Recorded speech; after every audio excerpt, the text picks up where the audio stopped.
দেখবেন বাবাদের জামা কাপড় সব সময় মায়েদের শাড়ি থেকে কম দামি হয়। বাবাদের ওয়ার্ডরোব ভর্তি জামা কাপড় থাকে না।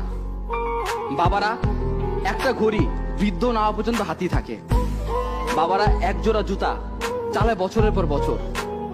বাবারা কম দামি মোবাইলটা একেবারে নষ্ট না হইলে ফেলে দেয় না। বাবারা রোদ বৃষ্টি মাথায় নিয়ে সঞ্চয় করে। বাবারা সব থেকে সস্তা হোটেলে খায়।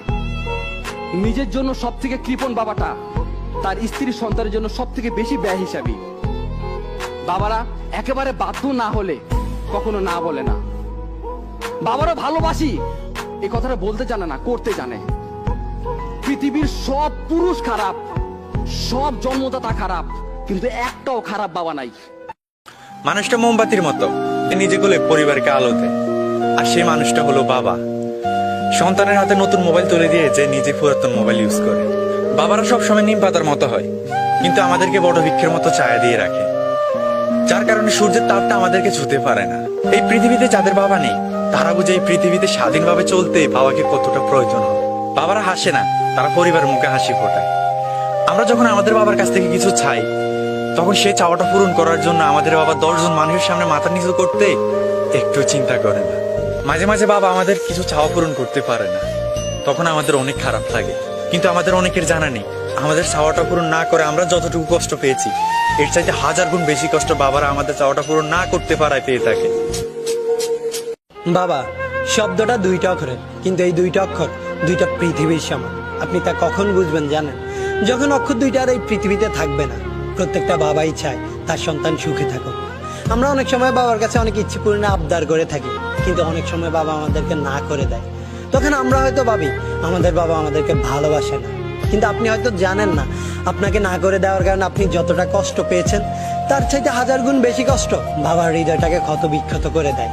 আমাদের মা হয়তো তার ভালোবাসাটা প্রকাশ করতে পারে, মুখে বলতে পারে ভালোবাসি, কিন্তু বাবা তার ভালোবাসাটা প্রকাশ করতে পারে না, শুধু নীরবে ভালোবাসতে জানে। জীবনের এই চলার পথে আমরা আমাদের বাবাকে অনেক বেশি ভালোবেসে ফেলি। আমরা তা কখন বুঝতে পারি জানেন? বাবা মারা যাওয়ার পর। আমরা হয়তো আমাদের মাকে অনেকবারই বলেছি ভালোবাসি মা, কিন্তু বাবাকে হয়তো এখন একবারও বলে হওয়া ওঠেনি ভালোবাসি বাবা। আশেপাশে খোঁজ নিয়ে দেখেন যাদের বাবা মারা গেছে, তারা এখন 1000টা ইচ্ছে করলেও বলতে পারে না ভালোবাসি বাবা। তাই মৃত্যুর পর নয়, মৃত্যুর আগেই বাবাকে ভালোবাসার কথাটি জানিয়ে দিন। বাবার সামনে গিয়ে দাঁড়ান আর বলুন হয়নি বলা একটি কথা, ভালোবাসি বাবা। মাননীয় মডারেটর, গতিতে আমি যখন একটি ভালো পোশাকের জন্য কান্নাকাটি করছিলাম, তখন বাবা আমার হাতে কাগজ কলম ধরিয়ে দিলেন, আমার দিকে ছুড়ে দিলেন একটি গাণিতিক প্রশ্ন। একজন দিনমজুরের দৈনিক আয় 300 টাকা হলে মাসে তিনি কত টাকা আয় করেন? মাননীয় মডারেটর, মুখে মুখে বাবাকে জবাব দিলাম 9000 টাকা।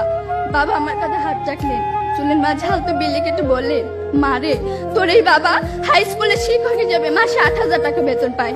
আমি কোনো প্রশ্ন করতে পারিনি বাবাকে। লজ্জায় বাবার মাথাটা নিচু হয়েছিল। পৌরাত্বের দ্বার প্রান্তে দাঁড়ানো বাবার বয়সে চোখ হতে খসে পড়ে জল। জানি না মাননীয় মডারেটর, আমার বাবার বয়সে চোখ থেকে খসে পড়া জল শিক্ষার মানকে কতটা টেনে তোলার যোগ্যতা রাখে। মাননীয় মডারেটর, এই যদি হয় শিক্ষাগুরুর জীবন, তাহলে একটা সময় হয়তো এদেশে আর কোনো শিক্ষকই পাওয়া যাবে না। এমন বাংলাদেশ আমরা কখনোই আশা করি না।